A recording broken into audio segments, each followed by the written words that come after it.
আমাদের গুনাহ থেকে যায়। ইয়ার পাকাড় ইয়ার মুআখিজ আল্লাহ কিয়ামতে তুমি করিও না, পড়ুন আল্লাহুম্মা আমিন। তো ভাই কোন কাজে কামিয়াবি আছে, কোন কাজে কামিয়াবি আছে, কোন কাজে আপনি কামিয়াব হইতে পারবেন? কোন মানুষ যদি 5 লাখ টাকা মাস ইনকাম করে, কোন মানুষ যদি মাসে 10 লক্ষ টাকা ইনকাম করে, আর যদি ওই লোকটার মধ্যে সুবহানাল্লাহ আমরা বলি কামিয়াব হয়ে গেছে, দুনিয়াতে লোকটা কামিয়াব হয়ে গেছে। কোন মানুষ 50 বিঘা জমি কিনে নিয়েছে, বাড়ি ঘর সুন্দর করে যত্ন করে বানালছে, আমরা বলি যাক লোকটা কামিয়াব হয়ে গেছে। জি না, দুনিয়াতে কামিয়াব হইতে পারে, কিন্তু আখিরাতের আমল যদি না করে ও কামিয়াব হয়েছে? কামিয়াব হয়নি এখনো। ভাই আমার, আজকে আমার টপিক বিষয় হলো নামাজ। নামাজ পড়তে গেলে আপনি কামিয়াব হবেন কেমন করে? কয় ওয়াক্তের নামাজ আছে ভাই একটু বলেন তো আপনারা, একটু মুখ খুলে কথা বলবেন। কয় ওয়াক্তের নামাজ আছে? জি 5 ওয়াক্তের নামাজ আছে, মাশাআল্লাহ। আচ্ছা, আল্লাহ তাবারাক ওয়া তাআলা এই জমিনের উপরে নবী মুহাম্মদ সাল্লাল্লাহু আলাইহি সাল্লামকে নামাজ দিয়েছেন না আরশের পাঞ্জরে ডেকে দান করেছেন আসমানের উপরে? জোরে বলেন। আসমানের উপরে নামাজের বাড়ি এলো তখন আসমানে নবী নিজে ডাকছেন, ইয়া মুহাম্মদ এসো তুমি আমার কাছে। জিবরিল ফেরেশতাকে পাঠিয়ে দিলেন, সময় পেলে পরে বলবো। বাকি যত আমল আছে দুনিয়াতে, রোজা দেখেন দুনিয়াতে ফরজ হয়েছে, যাকাত দুনিয়াতে ফরজ হয়েছে, হজ দুনিয়াতে ফরজ হয়েছে, পর্দা করা দুনিয়াতে ফরজ হয়েছে, বিভিন্ন রকমের যত আমল আছে সমস্ত আমল জমিনের উপরে হয়েছে। কিন্তু নামাজের যখন টাইম এলো, আল্লাহ তাআলা নামাজকে এত ভালোবাসেন, এত প্যার করেন, এত ইবাদতটা খাঁটি যে আল্লাহ তাবারাক ওয়া তাআলা নবীকে ডেকে আসমানের উপরে দান করেছেন। আর একটা প্রশ্ন করি আপনাদেরকে, যে আমাদের মাযহাব, আমাদের ধর্মের নাম কি? একটু জোরে বলেন। ইসলাম। ইসলামের মেন খুঁটি, মেন খাম্বা কয়টা? জোরে বলেন ভাই। জি, কিছু সবক দিয়ে যাব। মাদ্রাসার জালসা না, এটা একটা মাদ্রাসা, শিক্ষার জায়গা। আপনাকে মাদ্রাসাতে আপনার বেটা বেটিরা শিখতে যাবে, আর জালসাতে খুতবাতে আপনারা শিখবেন। ইলম কোনোদিন বুড়াই না মানুষ, আমি আপনি বুড়িয়ে যাব, কিন্তু ইলম কোনোদিন বেড়াই না। যে কোনো টাইমে ইলম আপনি শিখতে পারবেন, আর শিখতে হবে। যেটা না জানা আছে, যারা জানে তারাকে জিজ্ঞাসা করবেন। আপনাদের মতন ছাত্র সাহাবায়ে কেরাম ছিলেন। হযরত আবু বকর রাদিয়াল্লাহু তাআলা আনহু নবীর শ্বশুর, এটা নবীর শ্বশুর, নবীর কাছে ইলম শিখেছেন। তাহলে শ্বশুর কি 10 বছর 15 বছর কর হয়? বড় মানুষ না? হযরত ওমর রাদিয়াল্লাহু তাআলা আনহু এটা নবীর শ্বশুর, ই নবীর কাছে ইলম শিখেছেন। তাহলে এর মানে ইও বড় হয়ে শিখেছেন। আর এখনকার মানুষ আল্লাহুস সামাদ, যদি একটু আমরা বড় হয়ে যাই আর শিখতে যাব না, শরম লাগছে, ভুল হয়ে গিয়া শরম লাগছে। ইলমে কোনোদিন শরম করতে হয় না। আল্লাহর নবী একদিন বসে আছেন, আর একটা মহিলা এসে নবীকে প্রশ্ন করছেন। আল্লাহ রাসূল বসে আছেন, তার পঞ্জারে নবীর স্ত্রী বসে আছেন। আয়েশা মহিলাটা আল্লাহ রাসূলকে প্রশ্ন করছেন, ইয়া রাসূলুল্লাহ, মহিলাদের যদি স্বপ্ন দোষ হয় তারা কি গোসল করবে? দেখেন ইলম কি জিনিস। বলছেন, ইয়া রাসূলুল্লাহ, মহিলাদের, নারীদের যদি স্বপ্ন দোষ হয় তাহলে কি তারা গোসল করবে?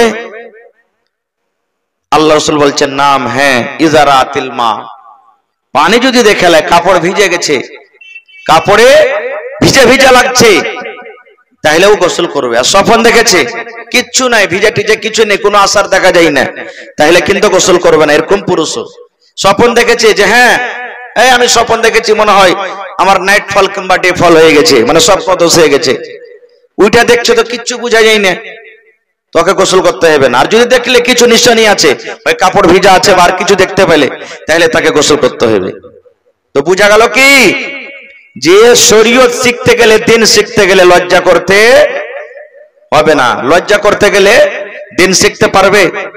আল্লাহর নবীর স্ত্রী মা আয়েশা রাদিয়াল্লাহু তাআলা আনহা ফরজ গোসল নবীর সাথে কেমন করে করেছেন ও নিজে বয়ান করেছেন।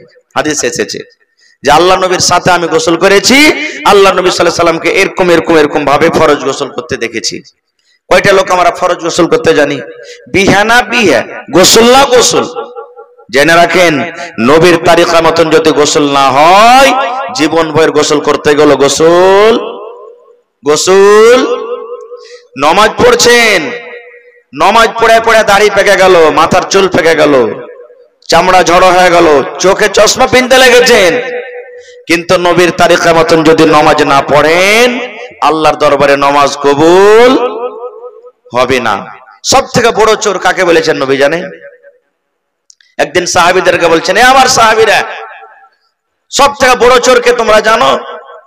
কে বলছেন হুজুর যে গরু চুরি করে, কে বলছেন হুজুর যে খাদ চুরি করে, কে বলছেন হুজুর যে মাছ চুরি করে, কে বলছেন হুজুর কে অমুক চুরি করে, এই বিভিন্ন রকম বলে দিলেন। রাসূল কি বলছেন? এরে আমার সাহাবী, একটা লোক উট চুরি করে সে বড় চোর নয় রে, একটা লোক গরু চুরি করে সে বড় চোর নয়, একটা লোক মাছ চুরি করে সে বড় চোর নয়, একটা লোক দানা চুরি করে সে বড় চোর নয়। সাহাবায়ে কেরাম বললেন, ইয়া রাসূলুল্লাহ, তাইলে বড় চোর কি? দয়ার নবী বললেন, ওরে আমার সাহাবী, জমিনের উপরে ওই লোকটাই হলো সব থেকে বড় চোর, যে নামাজের ভিতরে চুরি করে। কিসের ভিতরে? জোরে বলেন। নামাজের ভিতরে চুরি করে। সাহাবায়ে কেরাম বলছেন, ইয়া রাসূলুল্লাহ, নামাজের ভিতরে একটা লোক কেমন করে চুরি করবে? নামাজি কোন রকমের সোনা নাই, চাঁদি নাই, দানা নাই, পানি নাই, কেমন করে নামাজে চুরি করবে? নামাজে চুরি করার মতলব কি? আমার মায়েরা, খালারা শুনেন, নবী বললেন, সাহাবীরে, নামাজের মধ্যে চুরি করার মানে হলো নামাজ খুশু খুজুর সাথে পড়বে না, রুকুকে রুকুর মতন করবে না, সাজদাকে সাজদার মতন করবে না, কিয়ামকে কিয়ামের মতন করবে না, তিলাওয়াতকে তিলাওয়াতের মতন করে পড়বে না, তাশাহুদকে তাশাহুদের মতন বসবে না। যেই নামাজি চুরি করে রে সাহাবী, সেই হলো সবথেকে বড় চোর। কেমন করে চুরি করে নামাজে? সুবহানাল্লাহ। আল্লাহর নবী একদিন মসজিদে বসে আছেন এক কোণাতে, আর একটা দিহাতি মানুষ, আরবিতে, আরবি দিহাতের মানুষকে, যেমন আমরা, আমাদের টাউনে কে বাড়ি না দিহাতে, দিহাতে বাড়ি, তো দিহাতের মানুষ কে আরবি বলা হয়েছে। একটা আরবি এসে মসজিদের এক কোণাতে নামাজ পড়ছেন, যেমন আপনাদের মসজিদ, নবীজি এক কোণাতে আছে, বসে আছেন, ইবাদত বান্দেগী করছেন, আর একটা সাহাবী এসে নামাজ পড়তে শুরু করেছেন। নামাজ টামাজ পড়ে আল্লাহ রাসূলের পাঞ্জরে গিয়ে বলছেন, আসসালামু আলাইকুম ইয়া রাসূলুল্লাহ। আল্লাহ রাসূল বলছেন, ওয়া আলাইকুম আসসালাম। নবীজি এতখানি বললেন, বলা পর নবী বলছেন, ইরজি ফাসাল্লি ফাইন্না কালাম তুসাল্লি, ও আমার সাহাবী, তুমি যাও বাবারে, নামাজ পড়ো, তুমি নামাজ পড়োনি। আচ্ছা, নামাজ পড়ে এসে সালাম দিলেন না, বিনা নামাজ পড়াতে সালাম দিয়েছেন সে সাহাবী? জোরে বলেন। নামাজ পড়া বাদে এবার রাসূলকে বলছেন, ইরজি, তুমি ঘুরে যাও, ফাসাল্লি, নামাজ পড়ো, ফাইন্না কালাম তুসাল্লি, তুমি নামাজ পড়োনি। গৌর করবেন কথার পরে, নবীজি কথাটা বললেন না, তুমি নামাজ পড়ো, তোমার নামাজ পড়া হয়নি, এটা বললেন না, তুমি নামাজ পড়ো, তুমি নামাজই পড়োনি। তাহলে নবীজি মিথ্যা কথা বলছেন নাকি? জোরে বলেন। নবীজি মিথ্যা কথা বলেন না। সেই সাহাবী চলে গেলেন, আবার দ্বিতীয়বার নামাজ পড়লেন, যেমন করে জানছেন। সেই সাহাবী আবার এসে বলছেন, ইয়া রাসূলুল্লাহ, আসসালামু আলাইকুম ইয়া রাসূলুল্লাহ। আল্লাহ নবী সালামের জবাব দিয়ে দিলেন। এবার নবী বললেন, ইরজি ফাসাল্লি ফাইন্নাকা লাম তুসাল্লি, ও আমার সাহাবী রে, যাও তুমি নামাজ পড়ো, তুমি কিন্তু এখনো নামাজ পড়োনি, যাও নামাজ পড়ো, তুমি নামাজ পড়োনি। কয়বার হলো? দুবার হয়ে গেল। এবার আবার নামাজ পড়লেন তৃতীয়বার। নামাজ শেষের পরে নবী কিন্তু দেখছেন কেমন করে লোকটা নামাজ পড়ে। আবার নবীকে এসে বলছেন, আসসালামু আলাইকুম ইয়া রাসূলুল্লাহ। আল্লাহ নবীকে এবার বলছেন, সাহাবীরি, ইরজি ফাসাল্লি ফাইন্নাকা লাম তুসাল্লি, যাও তুমি নামাজ পড়ো, তুমি নামাজ পড়োনি। হাদিস এসেছে তিনবার কিংবা চারবার নবীজি তাকে ঘুরিয়ে ঘুরিয়ে ঘুরিয়ে পড়ালেন, নামাজ পড়ো, তুমি নামাজ পড়োনি, নামাজ পড়ো, তুমি নামাজ পড়োনি, নামাজ পড়ো, তুমি নামাজ পড়োনি।